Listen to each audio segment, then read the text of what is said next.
Ընդհանրապես դաշնակցությունը իր ստեղծման նորից փորձել է ժողովրդի վզին փաթաթել պատրանքներ, ինքը ապրել է պատրանքներով ու այդ պատրանքները միշտ ավարտվել են արյունահեղությամբ, սկսած ցեղասպանությունից։ Հրանտ Մարգարյանի այդ հայտարարությունը մեկնաբանելու դույզնի ցանկություն չունեմ, որովհետև անհեթեթությունը հնարավոր չէ մեկնաբանել։ Եթե պարոնին թվում է, որ հոկտեմբերի 27-ը պորտկում էր, եթե այդպես է թվում, ուրեմն ինքը ընդհանրապես Հայաստանից, Հայաստանի Հանրապետությունից, քաղաքականությունից, հնարավոր որևէ ությունից, որևէ իրականությունից ոչինչ չի հասկացել, չի հասկանում եւ հույս էլ չկա, որ երբևէ կհասկանա։ Իսկ այն ինչ անվանվում է սրբություն սրբոց,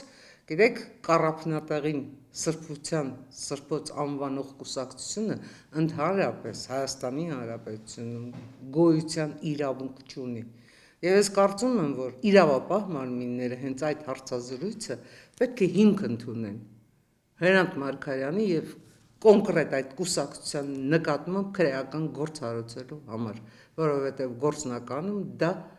անհնազանդության կոչ է, ոնց ուզում եք վերցրեք։